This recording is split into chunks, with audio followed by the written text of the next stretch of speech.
Hello?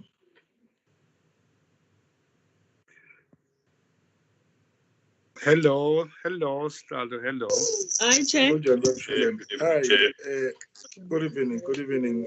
I've been trying to log on my MacBook. It will ask cancel allow, or say allow, but it takes me to a purple screen and it never goes beyond that. Right now I'm using my phone. I think it's frozen. It's frozen. It's frozen. You mean the laptop is frozen? Yeah. Because now I think maybe you've got too much, ice where you are.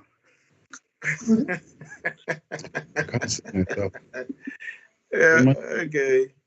So try to conduct a meeting. Check on the note that. Yes. Come again? Don't have electricity on my side.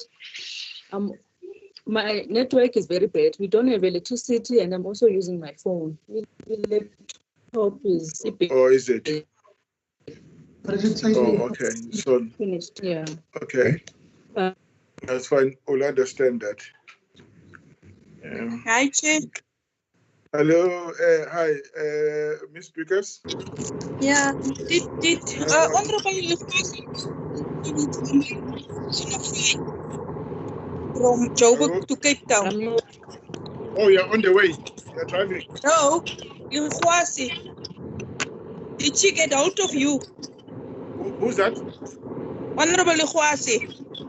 No, she didn't. She's unable to attend.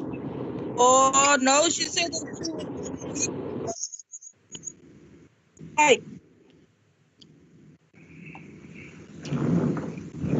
Is the sound better?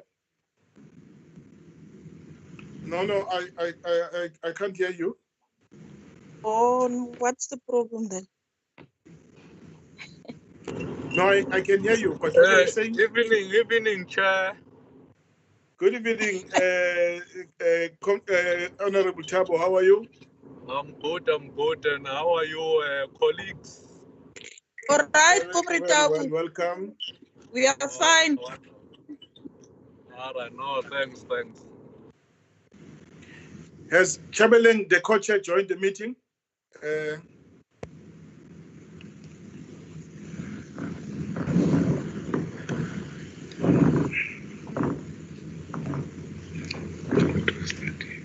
I haven't seen him yet, Chair. Not as that. Okay.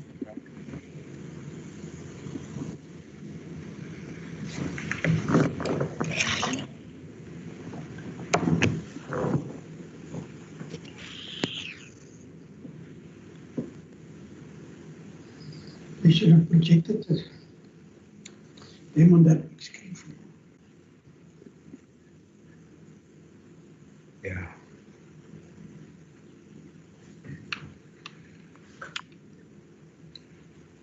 I don't see myself here. You don't see yourself? Over there is please. There's a church. What is that at the bottom? No, I'm there. We can see you, General. Okay. Thank you.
You are muted. You're mute.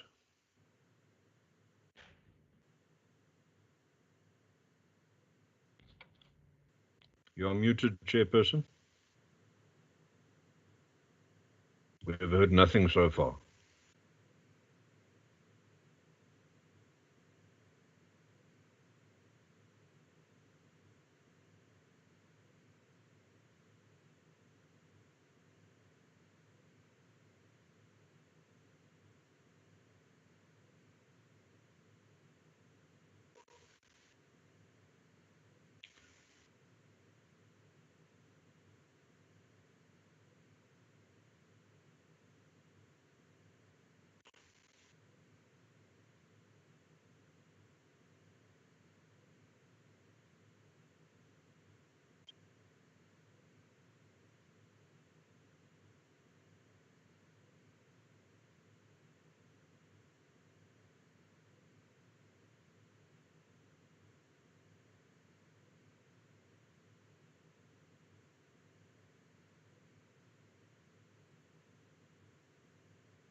Colleagues, can you hear me? Colleagues, can you hear me? Loud and clear, Chair. Yes, we've got you now, Chair. Yes. You can. Yeah.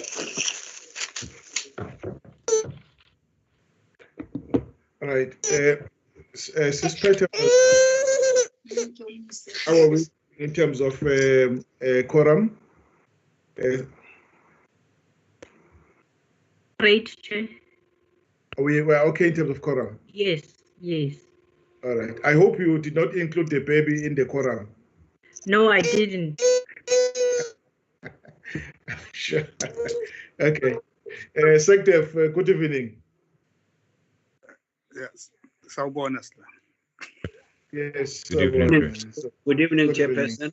Thank you. Thanks, colleagues. Right. Colleagues, the agenda is before us. Can I establish if the co-chair has joined the meeting? Suspect, is he in the meeting? I haven't seen him, Chair. I haven't seen him You're not yet. seeing him. Okay. All right. Colleagues, item number 1 is to declare the meeting properly constituted, and you are all welcome to the meeting. This is a follow-up meeting on the meeting we held. Was it on the 27th, Pat, with the colleagues on deployment? I'll tell you now. It was on the 22nd of April. Thank you. 22nd of April. And then, colleagues, the agenda is before you, before us. The items 1 is the minutes. I thought we should deal with the minutes that relate to the 22nd. That in the event there are matters arising for purpose of this meeting, because this meeting is a follow-up to the second. So, and then there's also a report that we must prepare for Parliament arising from the minutes, specifically the letters and the 4 letters that the President wrote to Parliament that we were expected to reflect upon and report back to Parliament. So that was the meeting of the 22nd, dealt with those letters. We now have the minutes of the letters and also the report arising from meeting. So I thought we should deal with the minutes, the report, the minutes and the report. And then the sixth item, the remarks from the minister, but I'm told that the minister has a bereavement at home in the family. I'm sorry, has a bereavement in the family, and that DM, Honorable Tabang Makwetla, will join the meeting. Is the DM in the meeting already? The DM? All right, it doesn't look like the DM has joined the meeting. And then the item, which is the main item for the meeting, colleagues, is item number 7, is a presentation by the Secretary of Defense. And I can see the Secretary of Defense here, and the Chief of the South African National Defense Force. I've not seen the Chief of the South African National Defense Force as yet. So the presentation is on the update on border safeguarding and deployment of SANDF members on COVID-19. So this item speaks to 2 items. It's the Operation Corona and Operation Notlela, plus everything that relates to deployment in support of other Department of State. And so in the past, this item was split into 2. It was the part that the SANDF dealt with, and the part that the Chief Joint Operations dealt with. So, and then we are going to have discussions, and then closing and going forward. Colleagues, do you agree with the agenda as it is? All right, there is no objection to it. Colleagues, may I take the minutes of the meeting of the 22nd as read?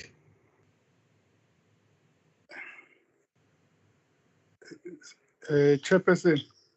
Yes, sir. Yes, Mr. Shelembe.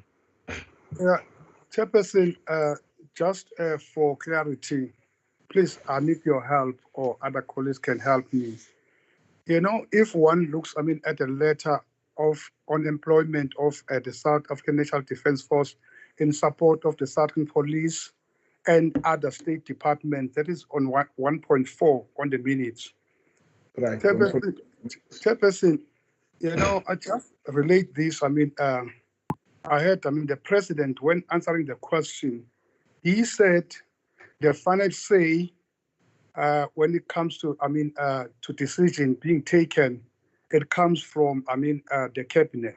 But if you look, on these minutes, it says the employment was based on the decision by the National Coronavirus Command Council to enforce a nationwide 21 days lockdown with effect from the 26th March 2020. I just want clarity, where, is the final decision coming from? Because if they say this was, based on the decision, but not based on the decision by the cabinet, maybe if we can clarify, then I'll be happy on that paragraph. The minute. Thank you.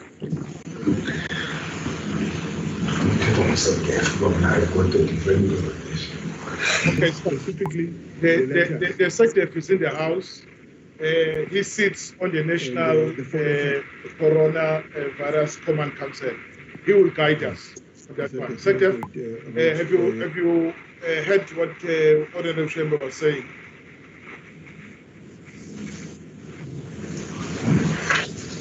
Could you unmute your mic, SANDF?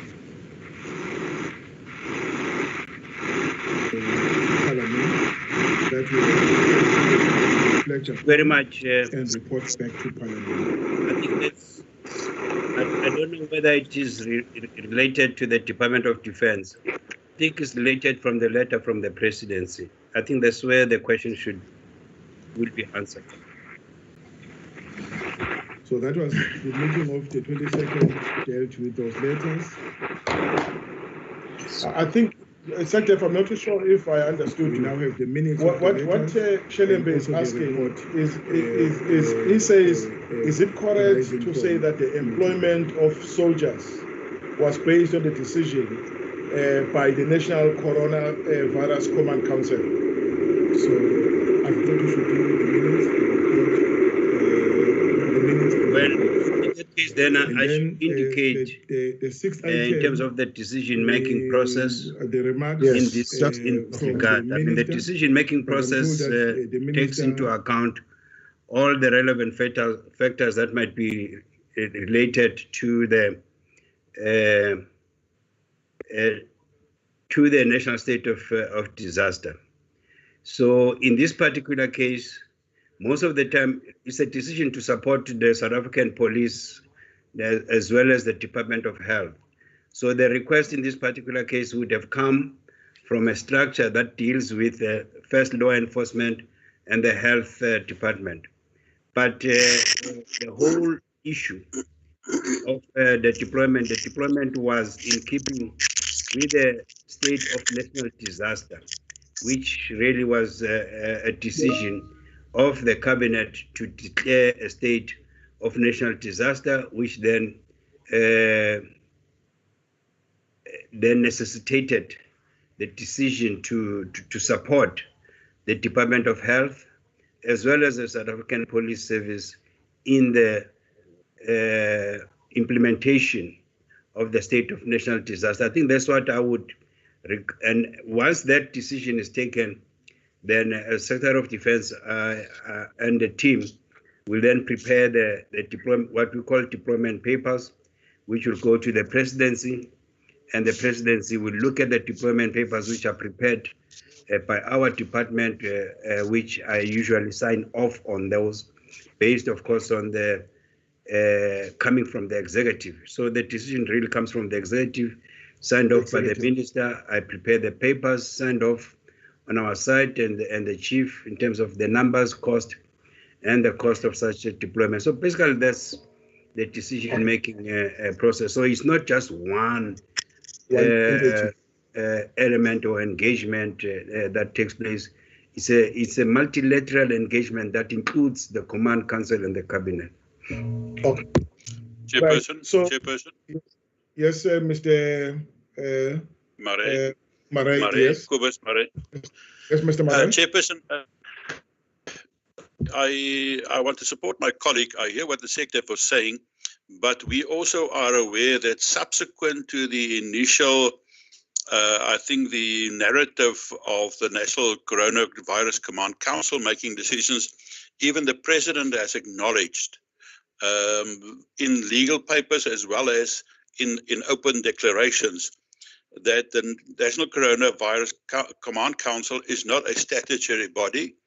It cannot replace the cabinet. So it is. We know what the intention is, but I think we need to take note and maybe indicate that to the president, to the presidency, that is from a statutory point of view is wrong, and it actually make it unlawful if a non-statutory body advises the president, and based on that he makes a decision. It should have been the cabinet. It is not the cabinet, so that is something that we have to communicate with him, because we don't want, even if it's done retroactively. Remember, 1.4 deals with the 2,820 members. That's the initial deployment. Now, subsequent to that was around about 74,000 people that was called up. And if that's also based on the National Coronavirus Command Council, it can be argued that it is unlawful. So it has to be corrected. And even going forward, the president will have to take that into consideration. Otherwise, we can expose ourselves and the government for legal challenges going forward. So that is a concern, and it must be corrected. Thank you. Yes, no, thank you, Mr. Marais. Mr. Marais, we're not dealing with the letter of the president. I just want to correct that. We're dealing with our minutes, whether our minutes properly capture what we are talking about. And I will therefore change the minutes, propose that we change the minutes to say, given what SANDF has just stated, to say that the employment was based on the decision of cabinet to enforce nationwide 21 days lockdown with effect from the 26th of March 2020, right? So you'll effect those changes, suspect wherever we have to effect them, all right? So we'll effect them in relation to 1.4 and as well as in relation to 1.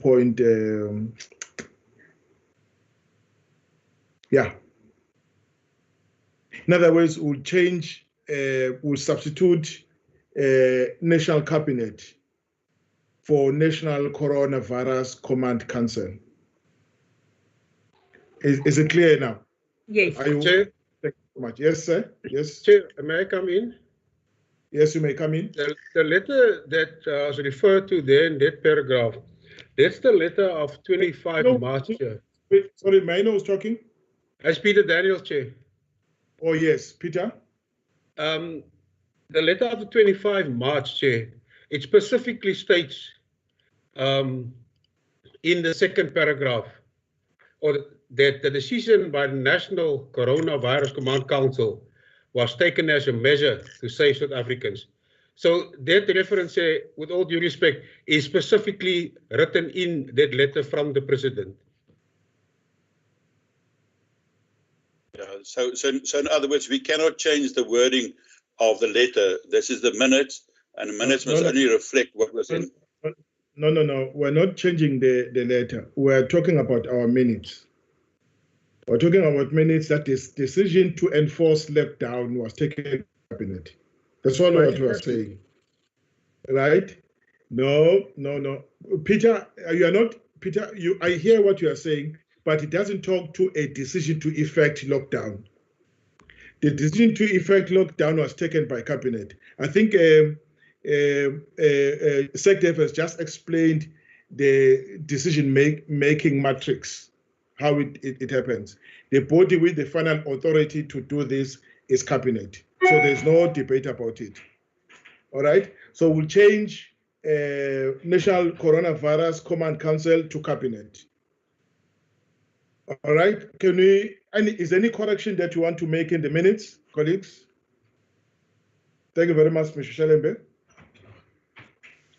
Chairperson, so one more correction I'd like to point us to as well, if I may. Yes, Mr. Ryder. It's Dennis Ryder. Thank you very much, Chair.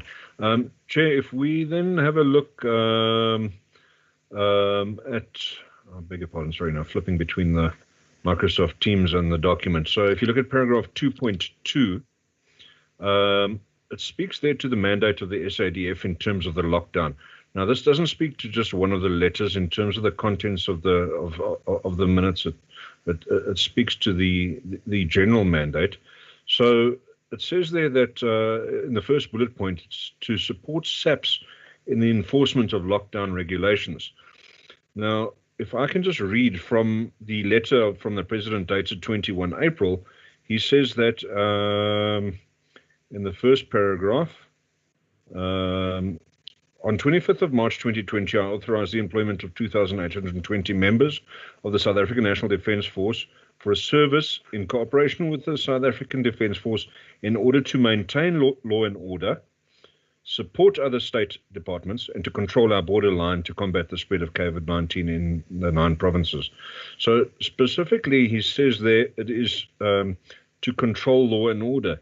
He doesn't restrict that anywhere just to the enforcement of lockdown regulations. It specifically says to control law and order.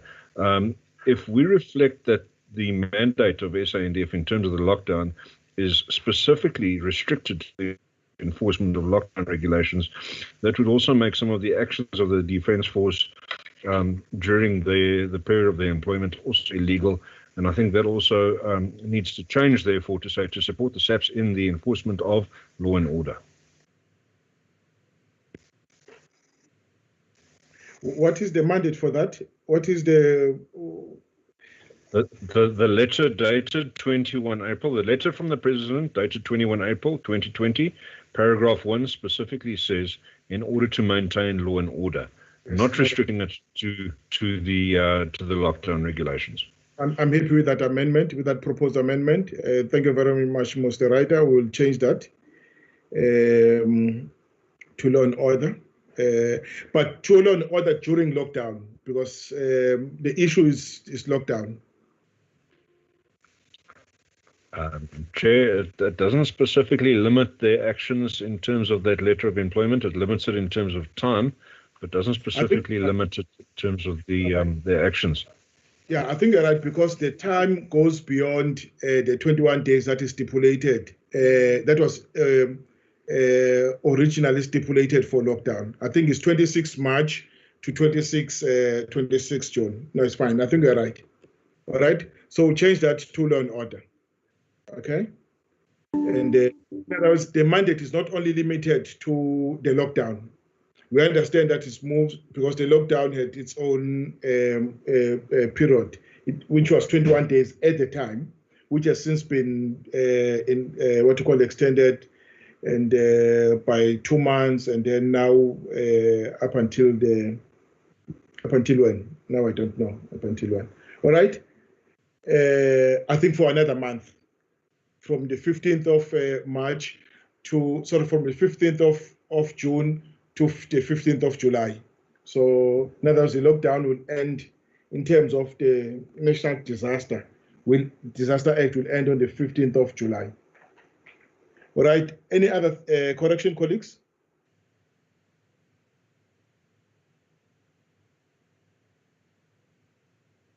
That any mover and a seconder?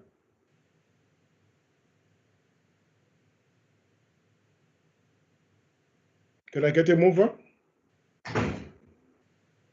I moved. Yes, Ms. Lucas moved a minute. Seconder? Who's seconding? Ms. Modisa seconds. Ms. Modisa seconds. No, thank you so much. So the minutes have been adopted with those amendments, 2 amendments. Let's then quickly go to the report that must then be sent to Parliament. The report is again was sent to you colleagues, and we subsequently received an advice to say the report must not deal with issues of military ombuds. Remember, we also got the report from the military ombuds and other things. Must limit itself to the 4 letters that we received from the President. All right, colleagues, that report is before you. Any correction that you want to effect? Chair, it's Dennis Ryder. May I jump in again? Yes, Mr. Ryder.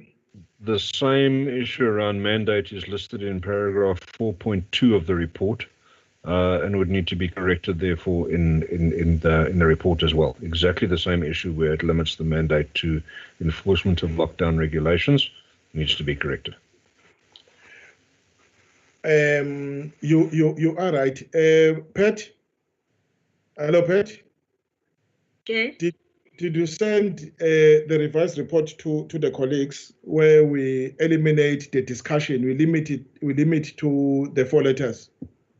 Not yet, because I was awaiting for you to say I must circulate it.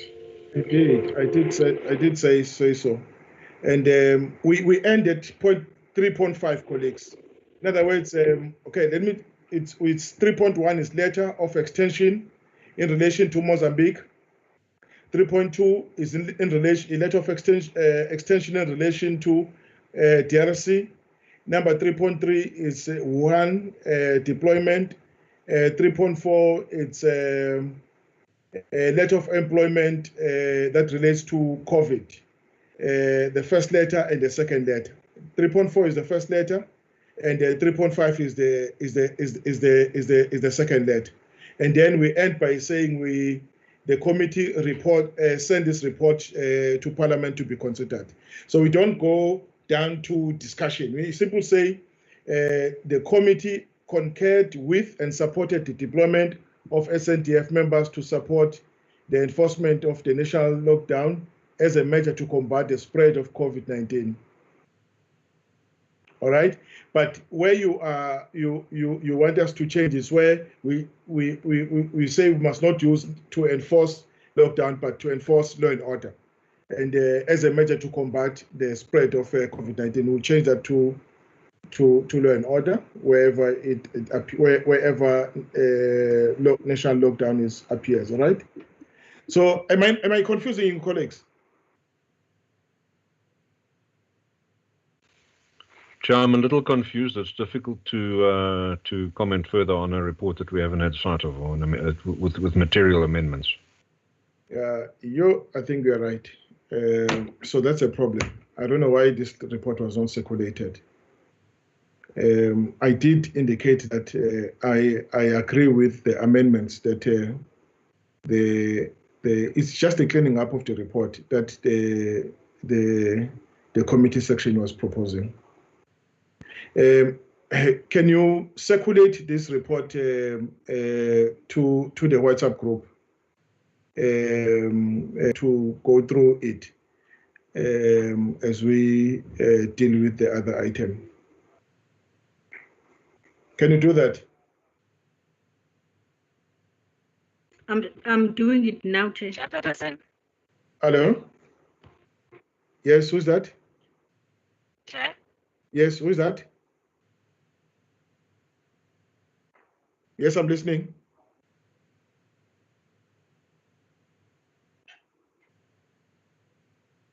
I'm listening.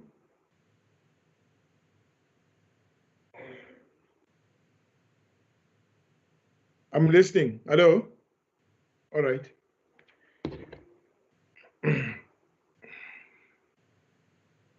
Okay, so we'll come back to the report, colleagues. Please circulate the report. Thank you so much. Can I now quickly move to the next item?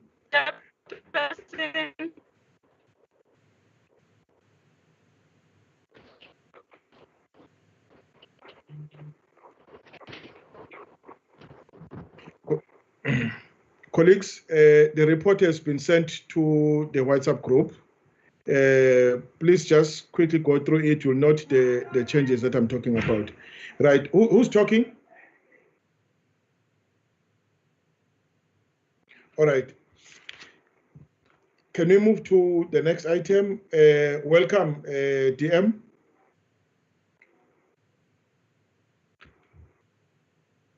Chair, my apology. Thank you very much. My apology, Chair. Thank you so invitation. Yeah, I was struggling to get an invitation to come through. Correct. You came at the right time. Okay, thank you. Thank you so much. We're just dealing with the minutes and the report. So we've just adopted the minutes. We'll come back to the report after we've attended to these technical glitches. Let me quickly move now to take the remarks of the minister. The minister has tendered her apologies today that she is unable to be with us due to the bereavement in the family. You may just want to give us the opening remarks, DM, before we then move to deal with the item that will be transacted by the SANDF and the Chief of the National Defence Force. Can I take apologies, colleagues? Apologies, Pat. It's the ministers, Inkosi Kebekulu and Mr. Mafanya. So those are the three apologies we are having. Apologies on the behalf of the department, besides that of the minister. I think Lieutenant General Mapwanya the Major General Nompecheni is standing in for him. Yes, and also the chief of the SANDF has allocated the task to the chief of the joint ops, and now the deputy is the one who's going to represent us. Or Major General is deputy to General Mapanya. Yes, sir. Okay, all right. Chair. Okay, so yes, sir. Chair, can I ask? I apologize for maybe I will be controversial, but when is the chief of the South African Defence Force appearing to this committee? Because he's forever allocating responsibilities.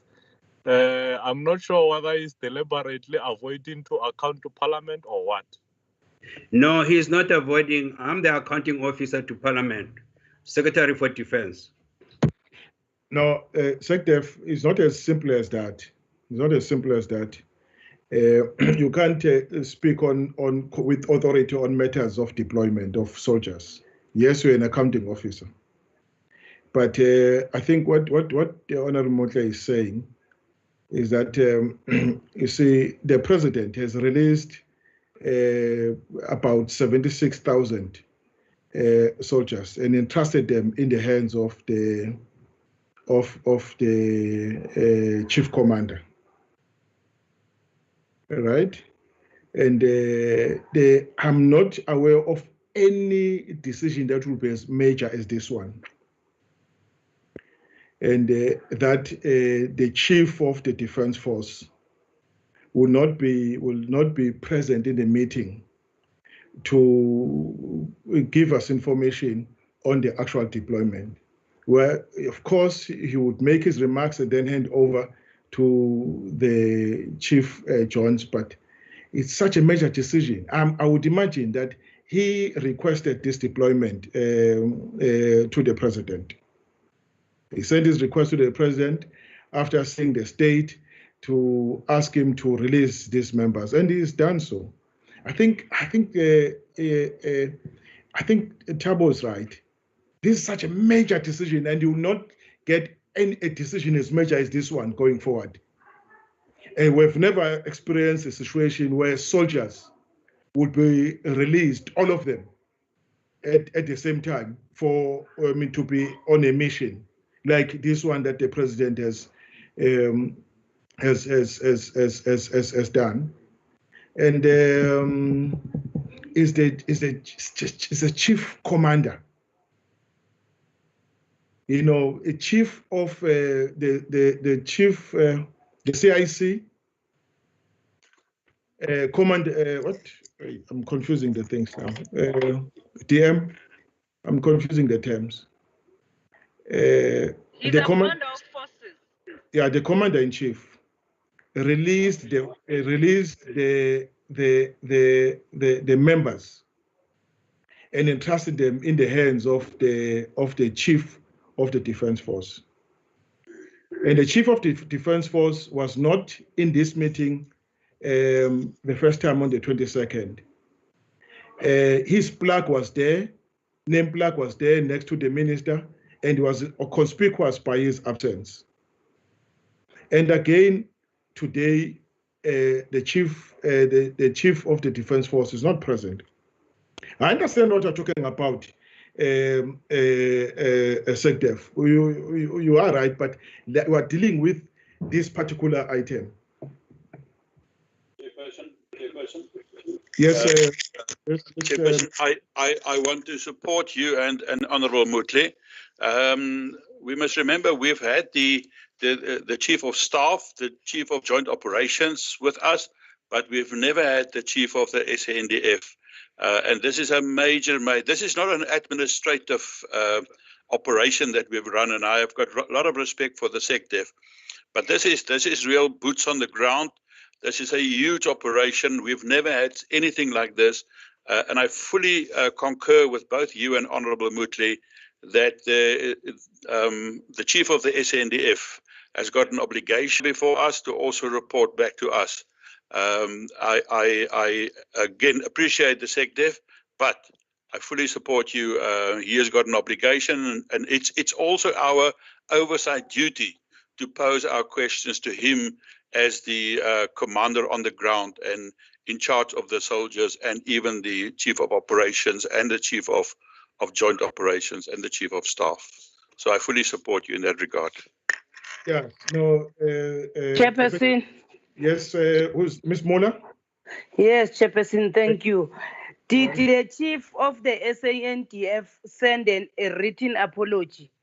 Because this is a huge operation, Chairperson. We can't allow him every time sending apologies. He must take us serious. Thank you, Chairperson. Thanks, Mr. Mola. The first time there was no apology from the chief of the Defense Force, not even a written apology. And this time is not a written apology from the chief of the National Defense Force. It's clear that the last time they expected him, because there was a name plaque next to the minister. It was the minister, chief of the Defense Force on the left, and then General Mapwanya on the left of the chief of the National Defense Force, and then on the left of General Mapwanya, it was General Yam. And on the right of the minister was SANDF, but there was no apology recorded, and on behalf of the chief of the Defense Force. I think I might just come in there, Honorable Chairperson. It's wrong, Chairperson, if he did that.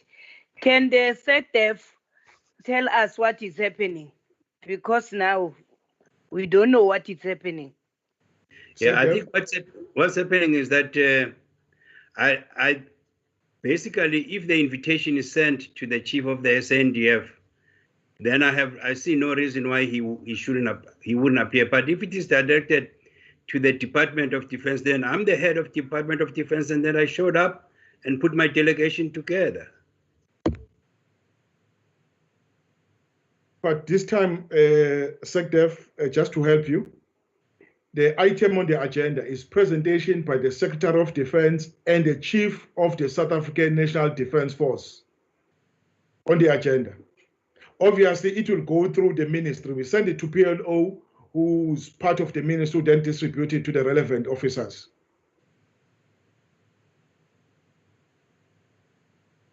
Yeah, I think that process needs to be fine-tuned, because by the time it comes to us, we have to take stock whether it's the invitation to the department or is it specifically to the chief of the SANDF. But SANDF, when you receive an invitation, you also look at the items as well, and then identify people who present on the items. In this case, it's mentioned that it's presentation by SANDF and the Chief of the South African National Defense Force. I mean, you'll assume that this will be brought to his attention. Are you trying to tell me that it was not brought to his attention? No, it was never brought. I doubt that it was ever brought to the attention, but I'll find out from the parliamentary liaison office. Yeah, I think it's not in order. There are two items in this regard. You will have, in other words,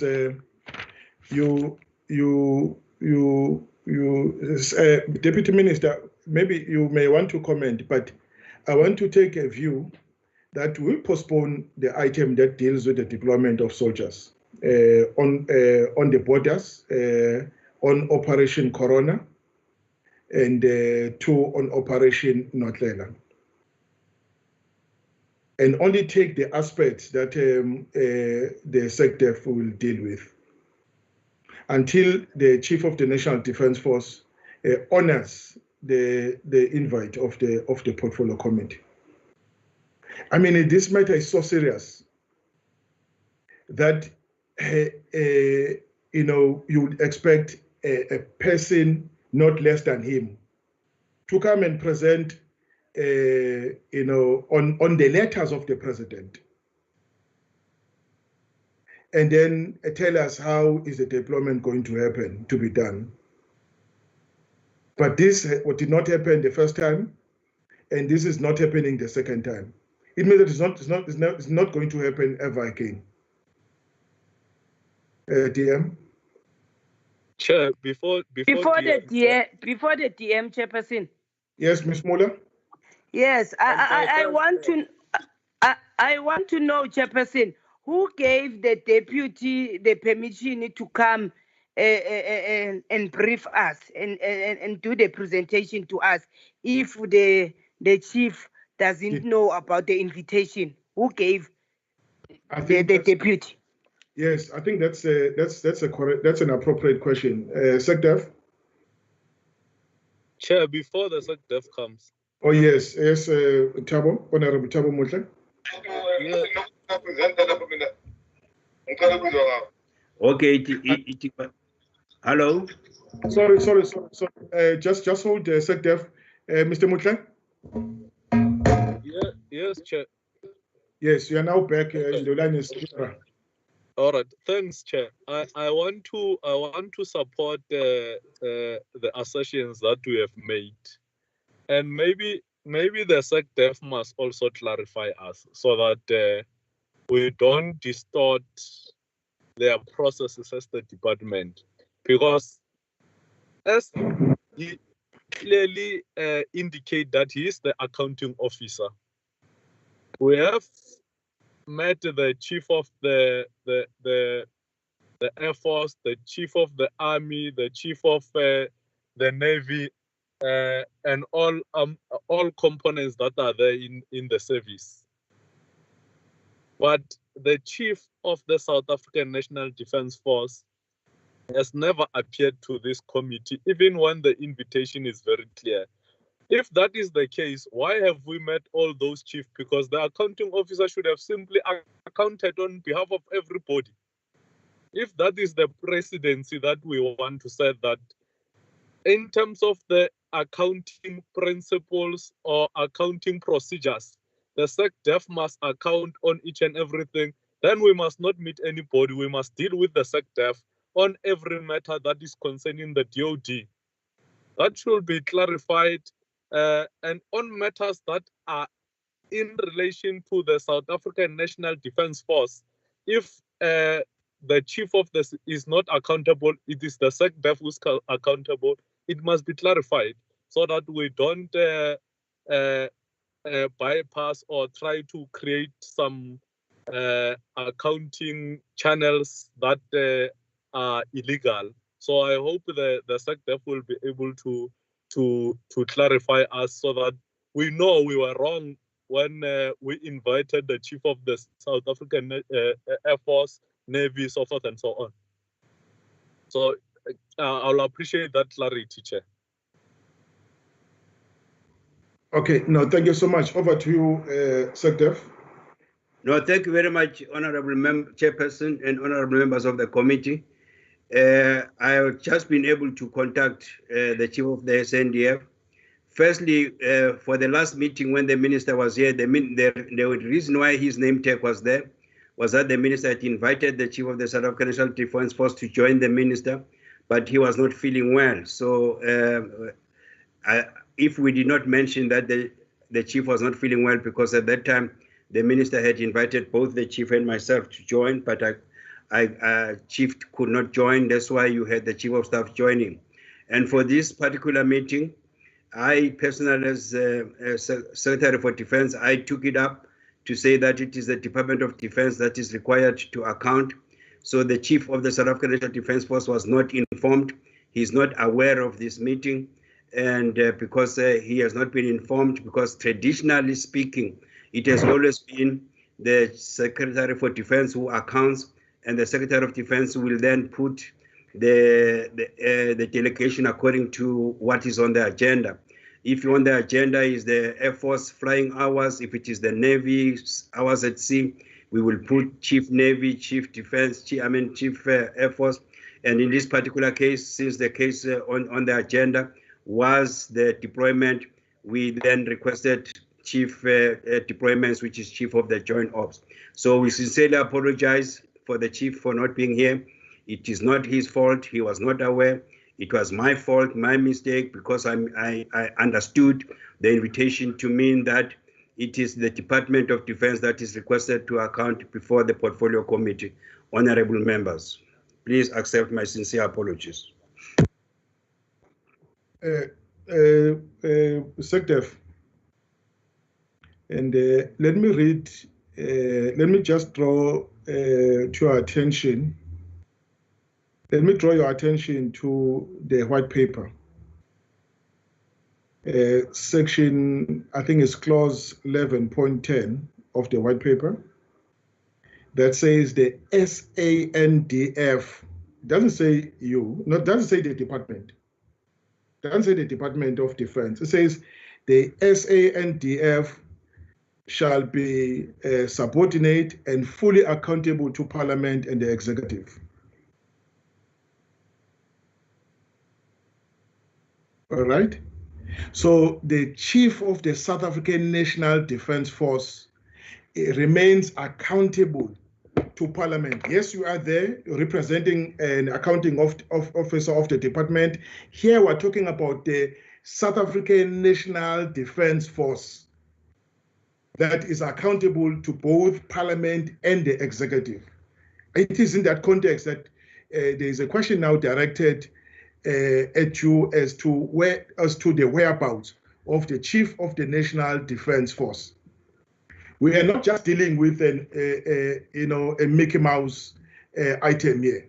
I'm not saying any other item is a Mickey Mouse, but I'm saying, maybe let me change the word. We're not just dealing with an operational matter or something that is day to day.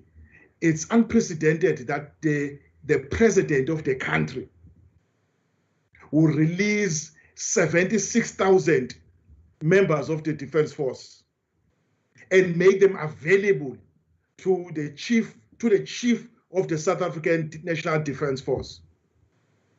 And in the letter, the president gives us the reasons. It gives us where the members will be deployed, and it gives us the budget, and it also gives us the total number of the thing. But when we ask for specifics, we can't ask the president to give us the specifics, but only the chief of the South African National Defence Force is in a position to give us the specifics as it relates to the South African National Defence Force. So we can't bypass the accountability of the South African National Defence Force to Parliament. Yes, you are there as an accounting officer of the Department of Defence. So I think we will have to, maybe this item, I think the feelings of the members are very strong on this matter. And that I think is an item that probably was not, that must not be, taken lightly. And let me hear what the DM has to say on this.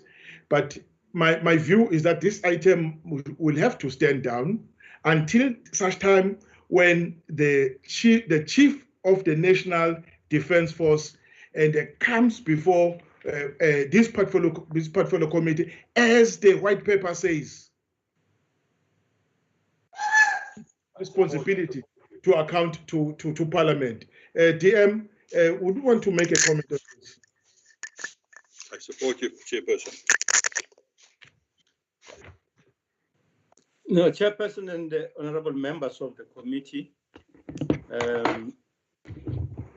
I think we have taken note of the sentiments expressed by the members of the committee on the manner in which the department has been accounting with respect to the portfolio committee, to the Joint Standing Committee on Defense, with respect to how it constituted delegations to Parliament.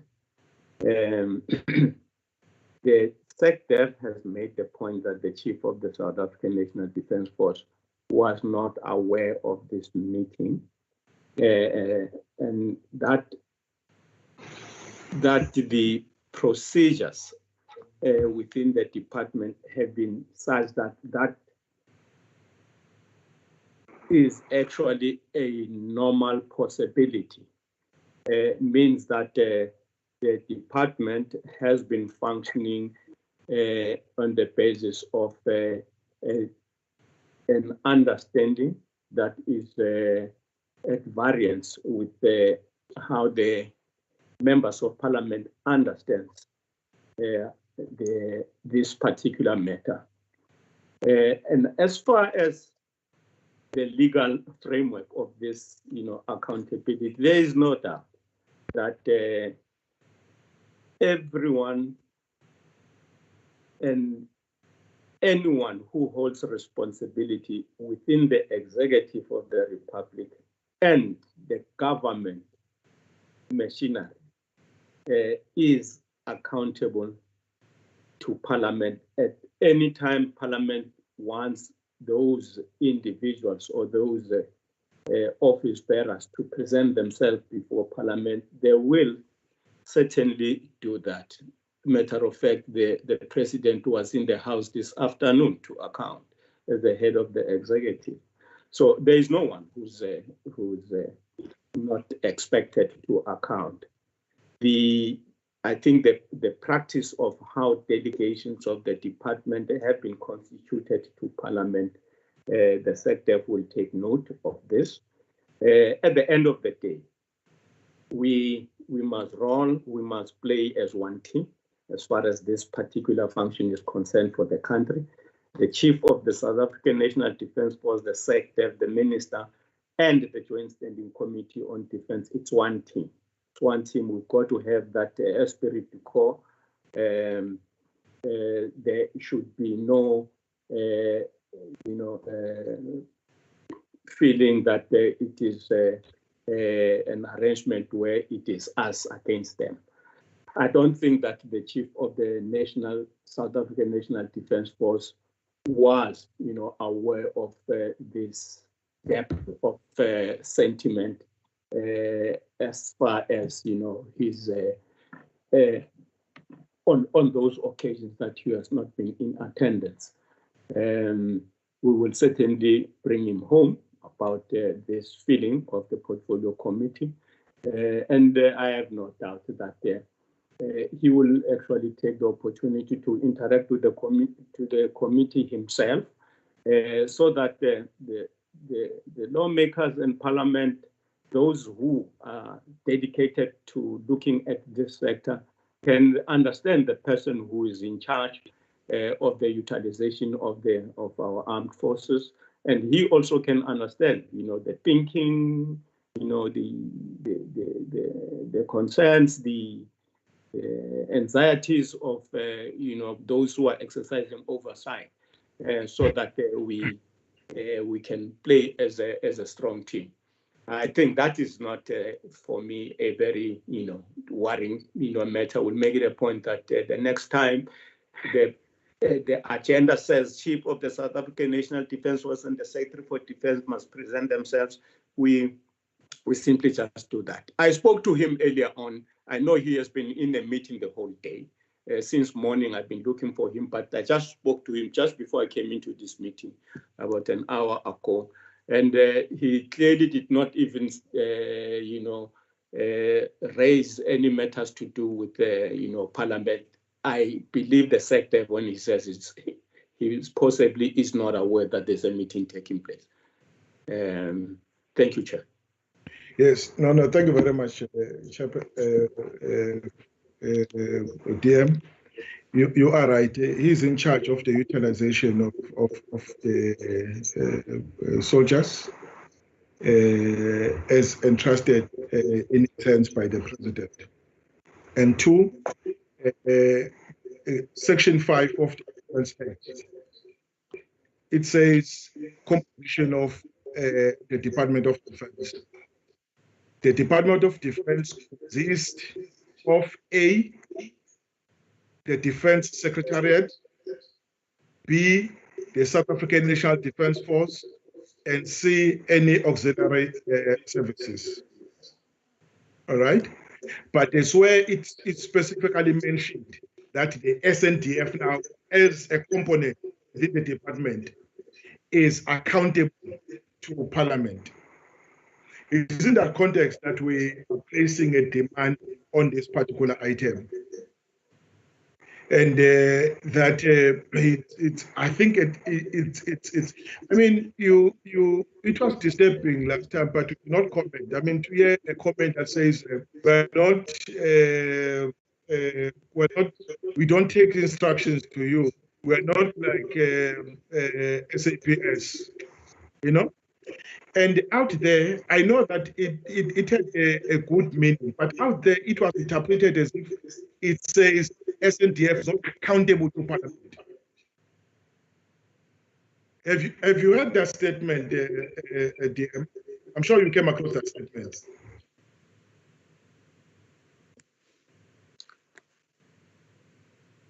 No, Chair, I'm sorry, it missed my attention, that detail. I was not aware. Yes, it was in the same meeting.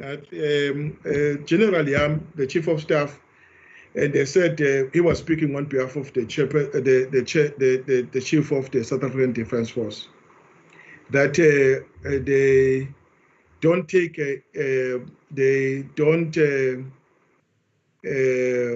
how it was put. I don't have it. Chair, let's assist. He said we are not his clients. He does not take instruction from us. Can you see maybe that's the attitude in the military. You know how it came out in the public DM was that they are saying we're not accountable to you. We're not, don't, we account to president and no one else. Yeah, Chair, maybe. I don't think he meant that. I don't think he meant that, but that's how it came out. And now when the Chief of the Defence Force doesn't appear before the committee, and even on matters as serious as this one, then it makes us to go back to that statement and say maybe to want to have an interest to unpack it, what it meant when he mentioned the statement as such as that one. Thabo, you want to say something on this one? Yes, Chair. Maybe they must go back and understand their own oath taken by members of the South African National Defence Force, because in that oath they also indicate that they will abide to the oversight played by civilians on the work that they are doing. So by paying allegiance to the Constitution, they accept the democratic processes of the country and how democracy is structured in this country. Therefore, they can never undermine Parliament, because Parliament is part of the processes that come out as a result of democratic processes. And in their oath, they make it very clear. So they must abide by that oath and be accountable to the very same Parliament, whether it's led by civilians or not. It's immaterial. Thanks, Chair. Thank you so much. DM, this is what he said. He said, it's reported in the media following our meeting, the meeting that we are talking about on the 22nd of May, the first meeting to deal with the deployment of soldiers. It's reported as follows. A senior military officer told MPs, meaning us, they are not the South African National Defence Force clients. And the Defence Force only take orders from the Commander-in-Chief. Open quote, you are not our clients. We are not the police. We take instructions from the Commander-in-Chief. Close quote. Right. So it's fine. Let's move. Let's move. SecDef. Let's move. Let's go to the item. But I think we may release the team that is led by General. Chair. Yes, sir. Yes. Chair. No, I think that the reports you are now making reference to, they kind of, bring clarity. to my mind about what you are raising. I did not immediately understand that you were referring to that particular, statement that was attributed to yes, I'm listening. To the chief of staff. What I think, Chair, I can say with respect to that is that the design of our institutions around military, South Africa's military establishment, it's very clear where we're coming from, talking the legacy of this country has actually served to be the basis of the reorganization and the redesign of South Africa's defense establishment today, which was that in pre-1994 Republic, the South African defense establishment role was such that it was executed with very limited political oversight. And that became the foundation of the new design on how the defense function will be executed in a democratic South Africa. To the extent that there was a specific module introduced to be part of the training of all members of the defense force, and not just cadets as they were coming in post-1994, but as a module that was introduced to be presented at all levels of the defense community, from generals to the foot soldiers, a module that spoke to civic education. And that civic education, part of the purpose it was intended to achieve was to profile and elevate the importance of the subjugation of, or the placing of the military under political leadership at all times, civil military control. At times people, they say it's civilian control, and they misunderstand what that actually speaks to. It's not talking about civilians, it's talking about political, civil control over the military. And there is no one who will be in leadership responsibility in the South African Defense Force today who would not understand that, because they've been taken through that. However, Chair, let me say, at times language and articulation of thoughts can lead to misinterpretation or a communication of what was not really the intended thought. That a person, when at any particular moment when they speak, they intend to communicate. So I am not, there is, I think, a technical sense which the Chief of Staff wanted to convey, and the choice of the way he formulated the thought actually presented what he did not mean to say. But I am very clear that he is among the people who know exactly where we are coming from and what is the foundation of today's establishment as far as defense work is concerned. Thank you very much.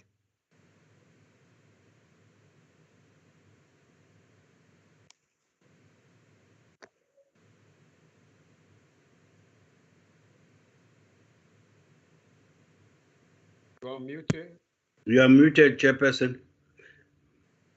So, sorry, Secretary, if you wanted to say something, I saw your hand. No, thank you very much, Chairperson.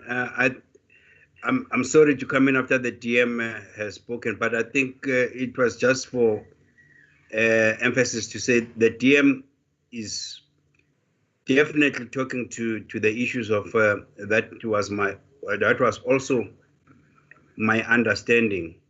Maybe when we look at that statement, it would be necessary to put it into proper perspective, because the South African National Sorry, can you repeat that? Can you repeat that statement, SANDF? No, I was saying that when we look, when we refer and discuss the statement to the effect that you are not our client, we take orders from the chief of from the commander in chief. I think it will have to be put into proper perspective under what circumstances that was said. I will look into it, but because my understanding was not to, at that time as it was being expressed and said, to mean that they are not accountable to Parliament. I just wanted to highlight that the South African National Defence Force understands very well that they are accountable to Parliament.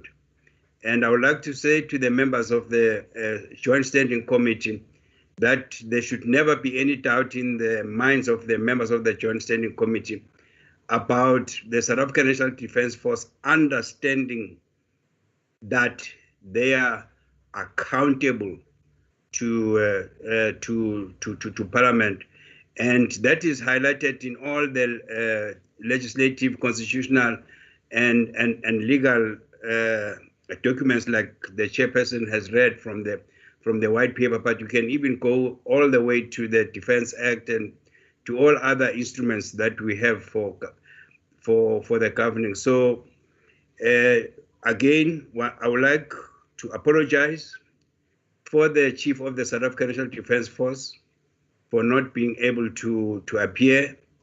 I will take full responsibility of it in that apologies, that it is my fault. If my understanding was that he's wanted to be here, definitely I would have extended the invitation. I assumed that the way we have traditionally been reporting is that the communication will go through the ministry, and from the ministry to the department, and that I'm the head of the department.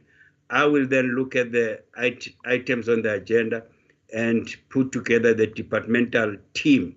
So it is my fault. It is not the fault of the chief of the South African National Defence Force, because he knows nothing about this meeting. But I can assure the members of the Joint Standing Committee that the Military Command Council understands very well that they are accountable to Parliament. I thank you, Chairperson. Thank you so much. You have summarized it very well, SANDF. So we give, yes, Mr. Maran. My apologies for coming in now. I just wanted to reiterate what I think you and Honourable Mutley said earlier, and that's the underlying perception of an attitude.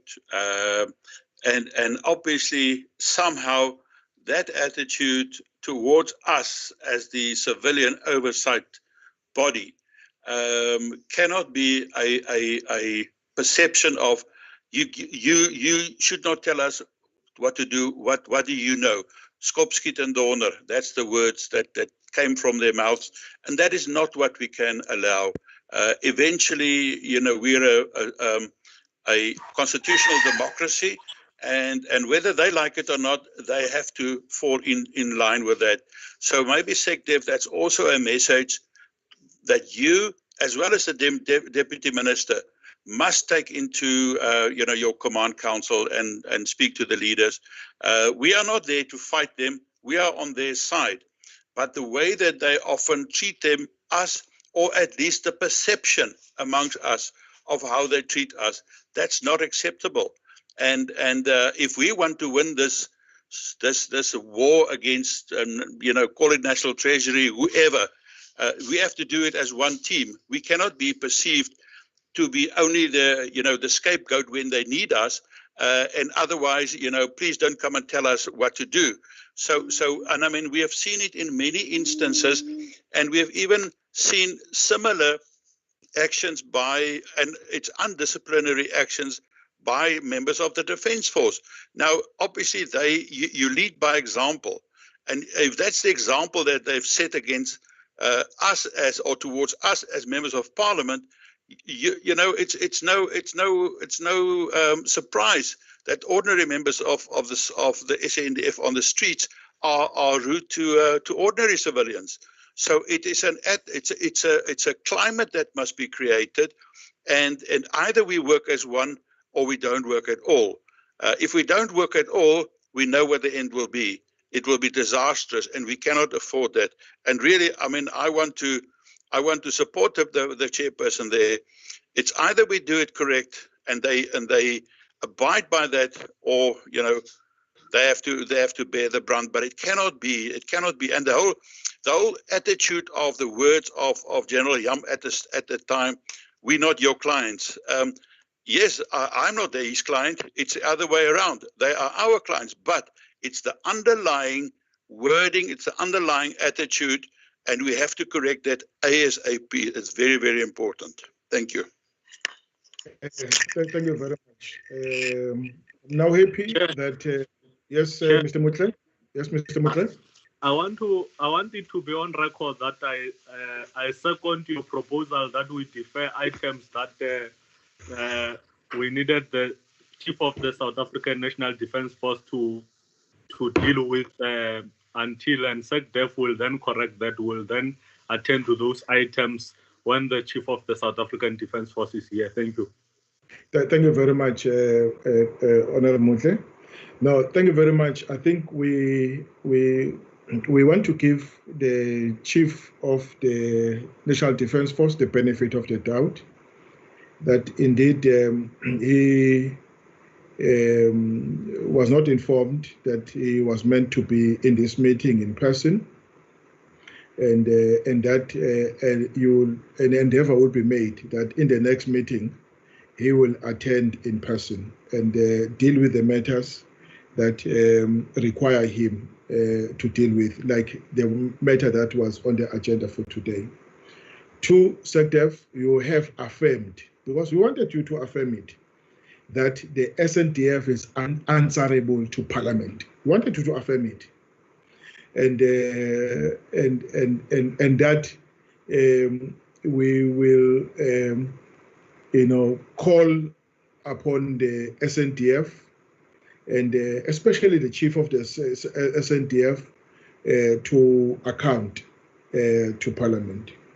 All right, and thirdly, that the statement by the Chief of Staff, due to the limited time, might have not been understood in the context that he wanted to express it. It was never in bad faith, and that opportunity presenting itself, he will come and correct the statement before this meeting. All right, so that we don't speak on his behalf. We want to give him the benefit of the doubt that he never meant anything other than what is in the mind of the minister, is in the mind of the DM, is in the mind of you, SANDF, and is in the mind of all of us who want to see the institution subjected to civilian authority. With that, we conclude the matter, and let me just release Major General Nompesheni, who was going to do the presentation on behalf of the Chief of the Joint Operations, and say that part of the presentation would not be transacted today, and it stands down, and they will set another time when the Chief of the South African National Defence Force will come and present it himself. He may ask any of his members to lead the actual presentation, but he must present it himself. And we on that score, the SANDF will deal with the part that he requires him to deal with, and just like the last time. DM, Just a brief opening remarks, and then we hand over to SANDF.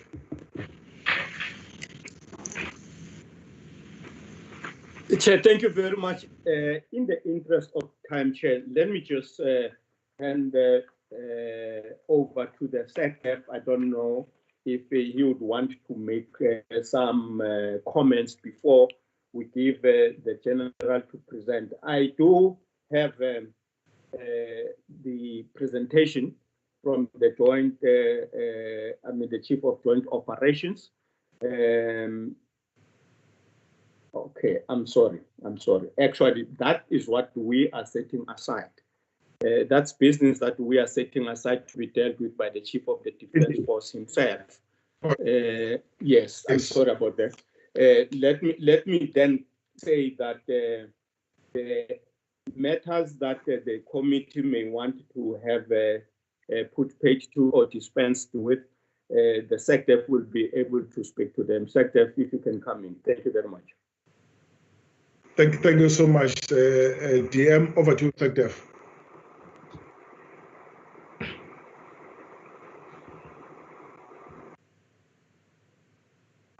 Over to SANDF. SANDF, please unmute your mask, your mic. Okay. No, thank you very much, Chairperson. I think mostly it was just to give an overview. I will run very quickly through this overview in terms of our national COVID response to the virus. And if my understanding is not correct in terms of what I'm expected to present, Chairperson, I'll be guided by you, because I wanted just to run quickly through what's happening nationally in terms of COVID virus and what is the role of the Defense Force into this COVID virus pandemic that we're facing, and then also just quickly in terms of where we think we'll be going in, because the deployment is according to the state of national response, the state of national disaster, and also to see what is the thinking in that regard. Let me see whether I can start sharing the slides first that I'll be running through as part of my presentation.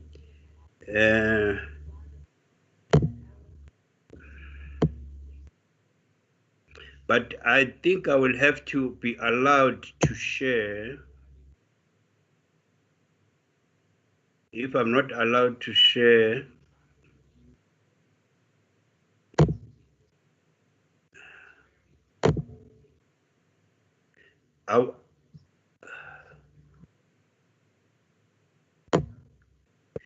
is this sharing now? Not as yet. Okay, let me give it another try.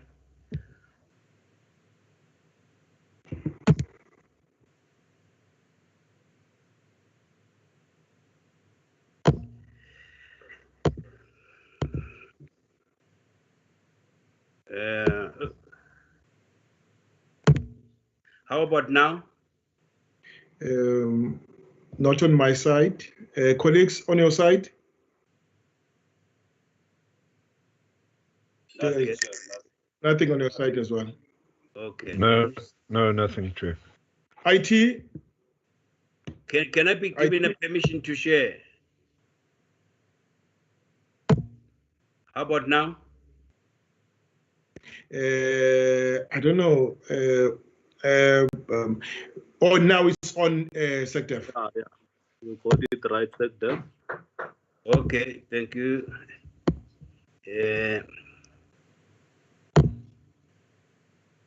Let's go. I thought you went to school, SANDF.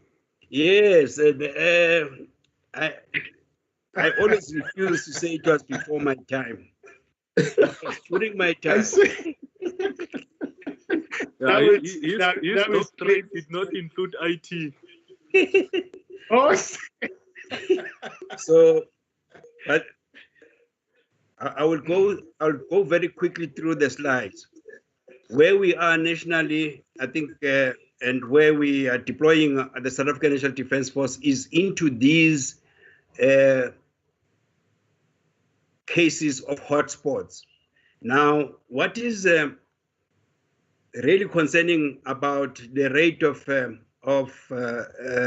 the emerging hotspots is when you look on the 3rd of May and a month later where we are, and you find that in the beginning we were only worried about the Western Cape, but you now begin to see that the Eastern Cape and as well as KwaZulu-Natal, there are certain districts that are coming now through, becoming more positive. Where were we on the 3rd and where are we today?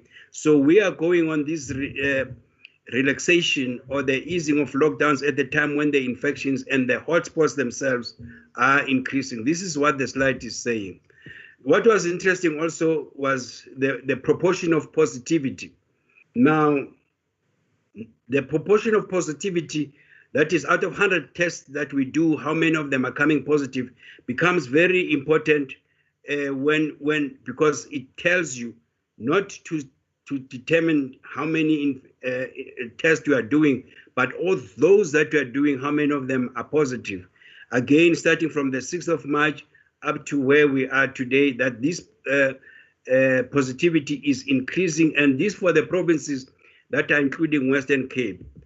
Now, this is the rate that you can see from area to area according to the NHL on those eight provinces.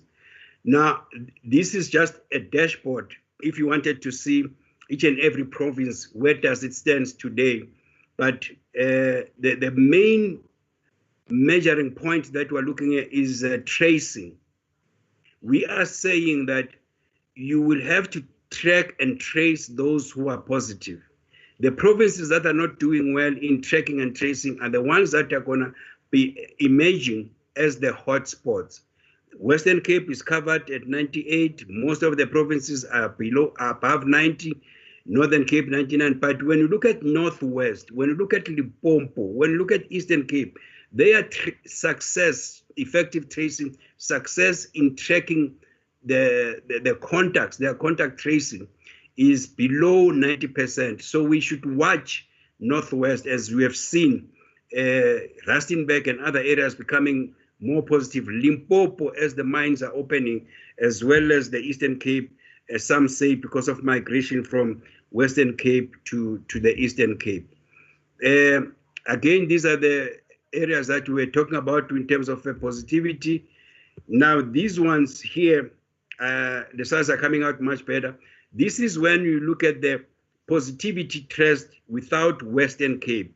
You can see the positivity test started at 4.5%, where 3% were controlling that positivity test for the rest of the provinces, except without Western Cape. When you put the Western Cape, then it goes all the way up, and in the Western Cape, this positivity. And what it says is that we really have to learn lessons from the Western Cape. What is it that we are doing right in the Western Cape? What is it that we are not doing right in the Western Cape, so that to avoid other provinces from falling into the same area?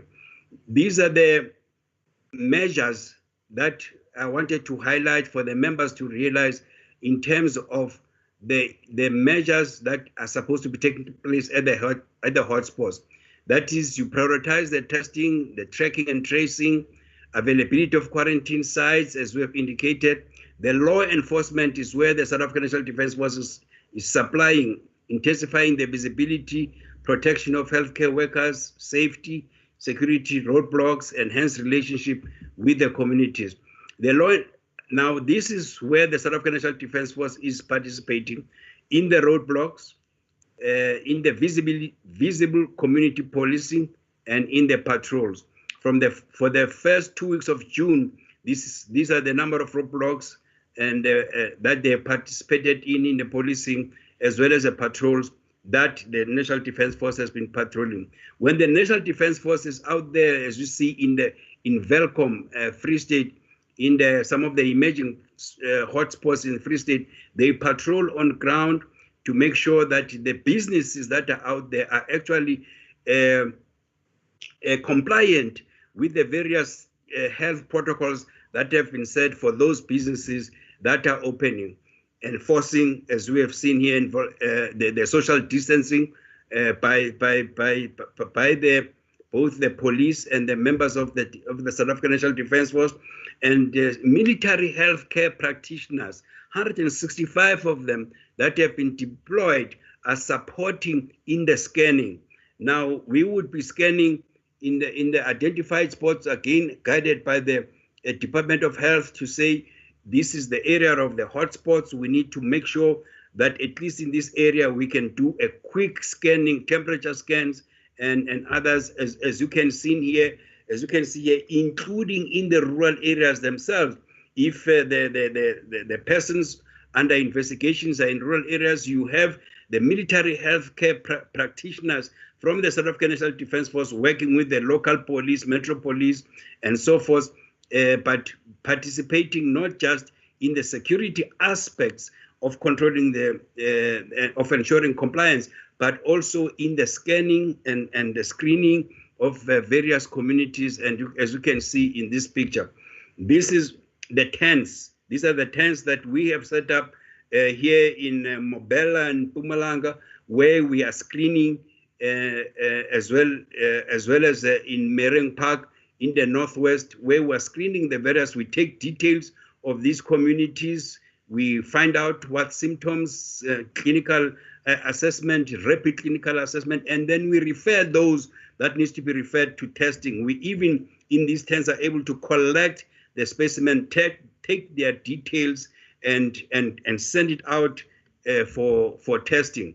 Here, the South African Military Health Services is assisting deep down in Lusikisiki before the schools open, in fumigating these schools before they were open. And it was members of the Military Health Services. We have fumigating teams, or what you can call disinfecting teams within the Military Health Services that are being deployed according to the requirement as they are deployed here in Lusikisiki in the Eastern Cape. We also provide water. Water is critical, as it has been stated as part of our health protocols for washing of hands, and that the schools, before they opened about 2 weeks ago, we needed to ensure that the schools have water. And the provinces have assigned the South African National Defence Force to for various water provisions, as well as water purification. Here we are looking at, in Kronstadt, the water bottling at the School of Engineers there, as well as at the school with engineers of Kronstadt. But what is important is that this water purification is a usual technology utilized by the South African National Defence Force when they're deployed, specifically not only in the borders, but also in the peacekeeping operations. For instance, these are the technologies that is utilized in the DRC. Now we're able to take this technology deployed in the DRC, where in the middle of Ebola and cholera diseases, we try to keep our soldiers safe. Now we're bringing these lessons learned and technology developed in those areas into South Africa to help in our communities as we deal with these COVID-19 viruses. And here they are testing the water. You can see behind you the picture may not show, it's like a dam. And that dam, the water there is being tested. And once it's tested, found not to be purified, they were bringing that technology in to purify this water. As you can see, 2 million liters of water that has been purified between the first up to for the first 2 weeks of this month that we're in. This is in KZN, and once this water has been purified, then it can be transported to schools in the nearby community areas. We highlight that the schools wouldn't have been able to open if it wasn't for the South African National Defence Force military health specialists and engineers in Tabazimbi, Luma Village, in Kokobe, here, the Clan Alfred Zo District, Warrington, in Fafung, and really this is just a sample of the areas where we were able to intervene to ensure that the schools could be open because of the water provision. And this is The water now that has been purified, that is now being taken into various schools. As you can see, the tanks, we don't want to use the term JoJo tanks because that's a proprietary name, but these are the water tanks that have been deployed by the South African Defence Force and are being refilled regularly in Bushbuck Ridge in Mpumalanga, as well as in other areas in Northwest, just as a sample.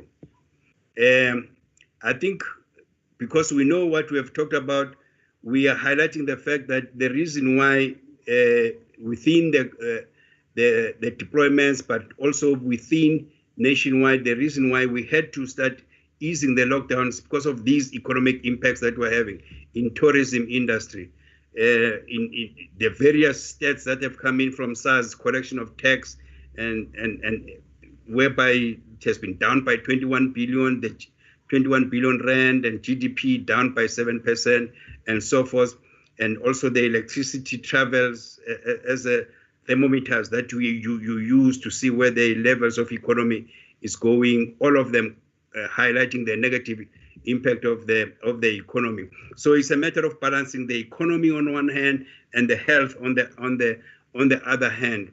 That's where we are stating that we have to allow time to prepare for quarantine. The Defence Force is preparing various quarantine sites that have been set up in Western Cape. I said to Honorable Mare that if he gets time to just check around and do those site visits and see what else we can do to assist in that province, but in all other provinces as well, where we need to assist by all of us working together to flatten the curve, enabling provision of water tanks. Western Cape is not so much a problem for water access. Somehow they've just been, I almost said lucky, but they are not the provinces that one was affected in terms of access to water, but for their schools. But other provinces really need more assistance from the Defence Force in terms of water access to schools. I think this is what the president announced yesterday. If you look at those red bullet points, it was level 3. Now we go to enhanced level 3. In other words, we take what we have allowed in level 3, we are enhancing it by adding the red dots in these slides. The red dot being sit-down restaurants, personal care, conference meetings, casinos, non-contact, and so forth. So in tourism, also these are the areas where we'll be putting in. Here we're just highlighting various health protocols that need to be in place for these sectors to go in. Fast foods, what do they need to do? Here are the pictures. This is what they need to do in terms of health protocols. Tourism, this is what they need to do in terms of health protocols as for social distancing, disinfection in sit-in restaurants. This is what they need to do for the casinos. As you can see, only 30% casinos, maybe 50%, put shields in between as determined. The Department of Health determined the health protocols. So the Department of Health will put in to say, before you open, put in these health protocols. After that, we are expected as the South African National Defence Force and the law enforcement agency to ensure that the protocols put in by the Department of Health are then adhered to by various departments and various sectors of economy, including the socio-economic clusters such as arts and culture, opening up of cinemas and music and so forth as highlighted. I'm just going through this because all of this has been highlighted by the president yesterday, and it is opening up. But the challenge is the dates is going to be determined, and once the dates are determined, these sectors of economy open up.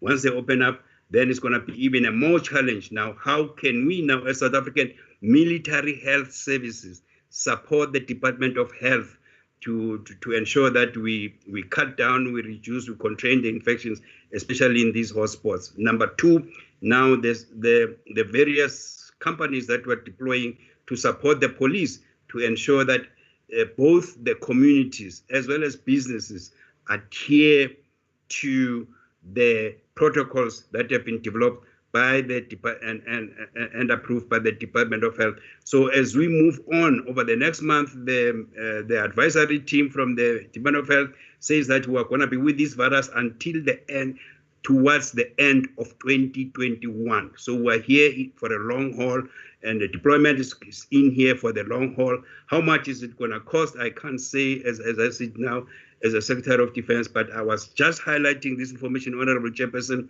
and Honorable Members, just to give you an idea where are we going to, expected to go as far as deployments now and into the future is concerned. Thank you very much. Thank you very much, Secretary.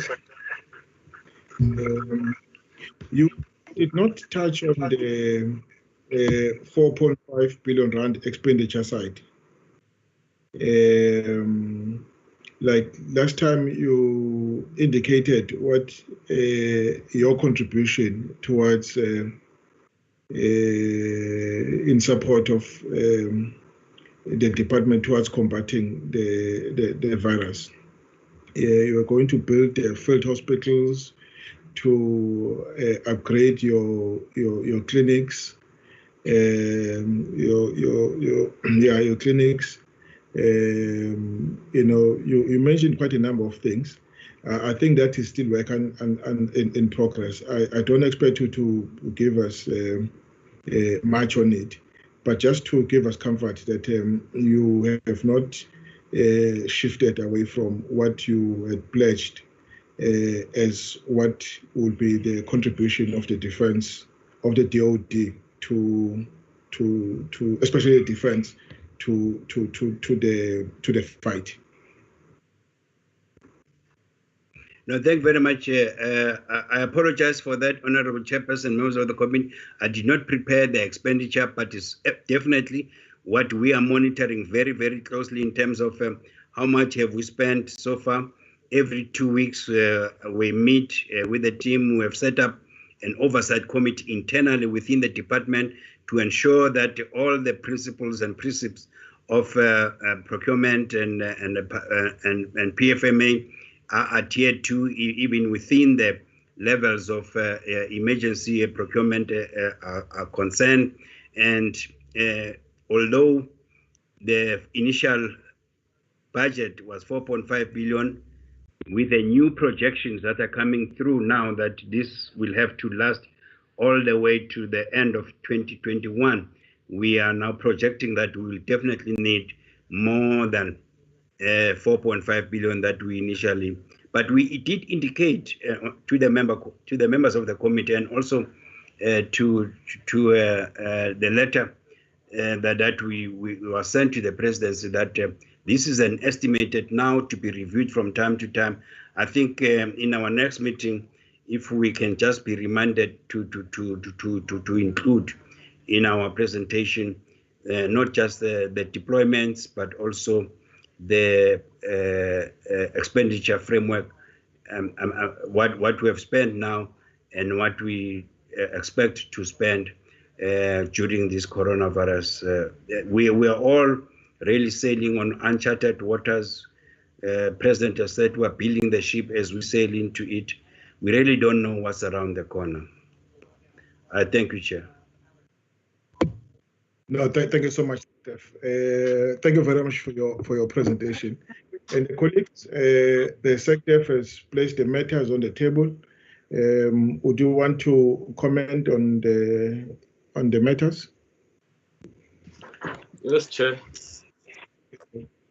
Yes, there's Thabo Mutle. Who else? Myself, Kobus Mare. Mr. Mare. All right, I'll take the first two and then come back for the other round. Honorable Thabo Mutle. Thank you, Chair. I want to wear your shoes in terms of the question that you have raised. I think SANDF should be aware by now that we are not playing oversight only on the things that they are doing without playing oversight on the expenditure part of it. Therefore, I think it must be a standard reporting from the SANDF that when you come and report on COVID-19, you must also report, because whatever that you are reporting on, there's resources that have been put in place to achieve whatever that you have achieved so far. So it's only fair that to us, so that we can play proper oversight over what you are doing, we must measure what you have presented now against what you have spent so far. Now, we are unable to do so because we have done quite a number of things, but we want to believe, seated here, that you still have the 4.5 billion if it is transferred to you, because you have not reported even a cent up to today with regard to that spending, because we are limited by your presentation, because it does not give us any financial spending from the department in relation to the COVID-19. So that, in addition, we'll also want to, when you come back, you must be able to give us a spreadsheet of who are the people that you are using in terms of transformation. Are you meeting the transformation agenda? Whatever that you are procuring, are you procuring from big companies only? Are you empowering women? Are you empowering youth? We want all that so that we can be able to see if we're in the right track. Thank you very much, Chair. No, thank you so much. All we need, SANDF, is we want to see if you are on course in relation to the plan that you presented at our last meeting. That's all what we need, but of course we'll give you time to come back at some point. You shouldn't stress for today. But at least you've heard what members, at least this affords you an opportunity to get the expectation of members so that you go back prepared and come, you go away prepared and come back. Mr. Marel? Thank you very much, Chair. I obviously support Honourable Mutley on what he has said, and I think those are critical things. SANDF, because obviously we know that there's a new budget coming up towards the end of the month, and I think we would have appreciated from you an indication of how it will impact on that, because immediately after that we must consider as a portfolio committee in terms of where we're going with that amended budget. So it is crucial, and I mean, we've spoken about this. Without money, we can do nothing. Then it's empty words, and it actually means nothing. With regards to your presentation, thank you very much for that. I'm just wondering, we didn't receive a copy of that. Whether we can get a copy of that, because it is important, I think, that for us to have a look at that. Then on those specific things, you have referred to the generic application of security forces or security staff, but you haven't spoken about specifically the SANDF. I think we are particularly interested in the role of the South African National Defence Force, where and how you've indicated in small examples, like of the water, but the rest, it's very unclear in terms of what the actual role is of the SANDF, and obviously the difference that they've made. So in the future, I would appreciate that most specifically, because even when we do our oversight, you've referred to the Western Cape and myself, and I appreciate that. But I don't want to go and do oversight where it is the police that is doing that. I want to support the soldiers, and I mean, my heart and my priority lies with the soldiers, and we must look at their circumstances, not the other people or the Metro Police. So I would appreciate more a specific indication of the COVID-19 and where the specific, the SANDF is involved. And obviously our role must be where you require more money and we must negotiate that or lobby that for yourself, then obviously we need that specifics. We cannot talk in generic terms. we need specifics for that. So thank you very much for that. No, thank you so much. Over to you, SANDF. No, thank you very much. I fully concur with the members. And what we'll do now is in our next meeting, as part of the oversight and overview, cover not just the operations, but also the budget expenditure on it. We will definitely be prepared for that.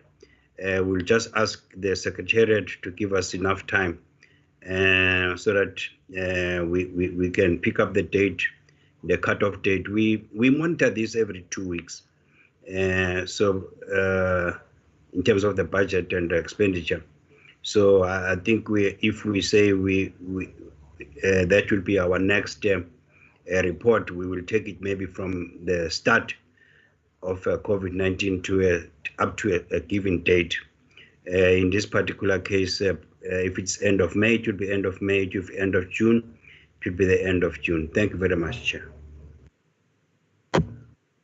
No, it's fine. So we'll come back to you on that one.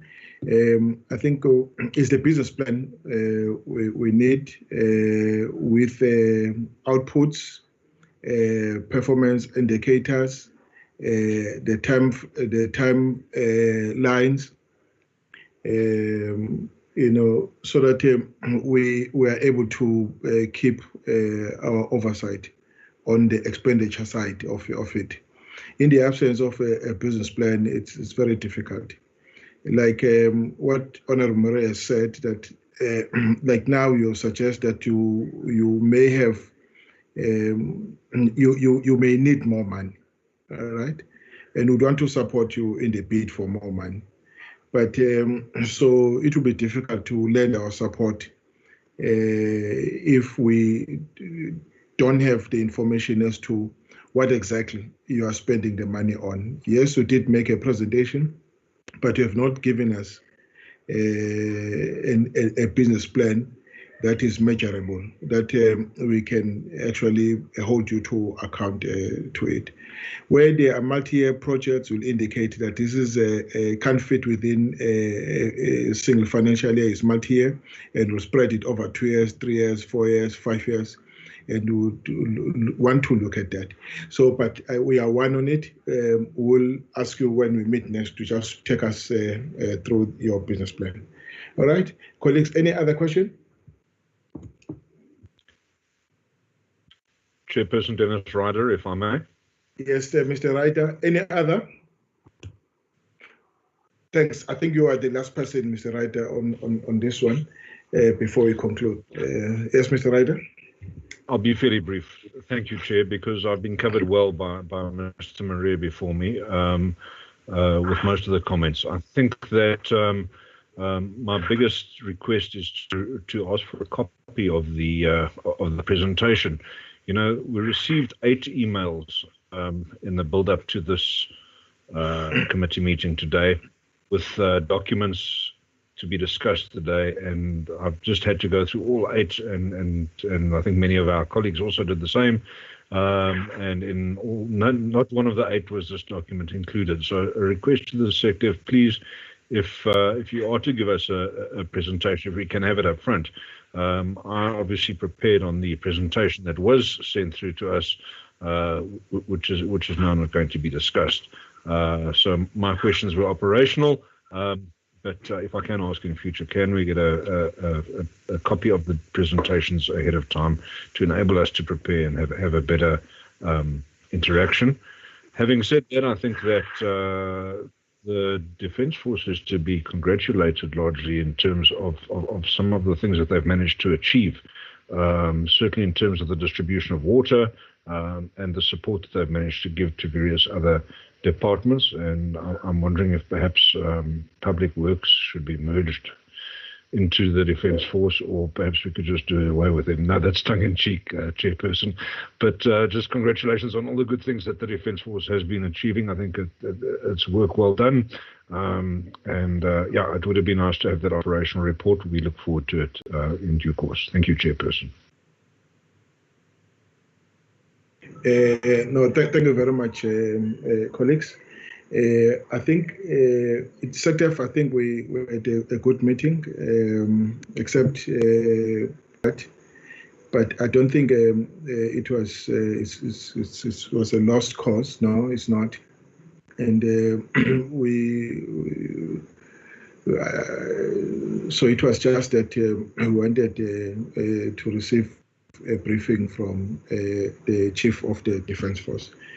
But before you leave, I wanted to say that at the beginning of our term, the first few months after we were appointed, we visited, the army base in Cape Town. I think it's Nansai, because we wanted to get a sense of the issues in the military. So in the meeting, we're going to take a presentation on the base itself and the presentation on the army side. And we're grateful that in that meeting we were received by none other than the Chief of the Army. General Yam was the Chief of the Army at the time. We went to the SANDF Force. We did the same thing just to get a glimpse of what they do, and in the base in Cape Town. They did a presentation, an overall presentation. And again, there we were received by none other than General Msimang, is the Chief of the South African Air Force. We also went to the Navy, and the Navy, even though I was not there, the colleagues were well received by the Chief of the Navy, and who asked the commanding officer to lead on the presentation of the base, and then he took us through the presentation. He took members through the presentation on the overall work of the South African Air Force. From there, we went to visit your military hospital there, and there we were received by the Deputy Surgeon General, because the Surgeon General had not been appointed. So that's the level at which our meetings were honored by the heads of the various arms of service. We are grateful to them that we know a bit of all of these four arms. It's owing to the visit that we made to them and the presentation that they gave to us. We also met with the Reserve Force. The Reserve Force was represented by none other than the Chief of the Reserve Force, who took us through what they do, their challenges and successes and challenges and achievements. So I'm also grateful to the Chief of the South African Reserve Force. So I'm saying that's to us we felt honored by the presence of those who, when they heard that we're visiting their bases, they said, "Man, look, the portfolio committee is coming here. It's a new portfolio committee. It's coming here for the first time. It wants to learn what we do so that they are empowered because they exercise oversight over us." So they all came down. So please convey our word of gratitude to all of them. And on that note, I would want to release you, SANDF, and release the DM, and so that we can then finalize the report on our own. Thank you very much, SANDF. DM, mfowethu, sibonga kakhulu baba ngokuba khona kwakho. Chair, thank you very much. Thank you very much, the committee members. Thank you so much, Pete. Okay, so you are released, but you're welcome to stay in our meeting. But I don't want to detain you. And then we may then attend to the report, colleagues. Chair, thank you. Yes, thanks, DM. Colleagues, the report was sent through the WhatsApp group, and you can see the cosmetic changes were made to the report. It's not substantial. Or we remove stuff that we think it doesn't belong to the 4 letters that the president forwarded to us. Do I get any comment on them? Have you seen, colleagues, have you seen the report? Chair. Yes, yes, Ms. Pikas? No, Ms. Chair, I Pikas? just confirmed that we received the report. Okay. All right. So is it in order, colleagues?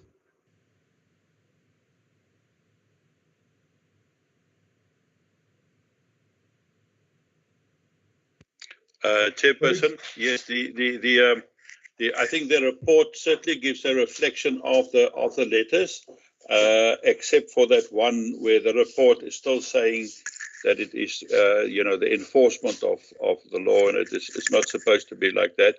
But with that, it is a true reflection of the letters that we have received, and nothing more than that. Thank you so much.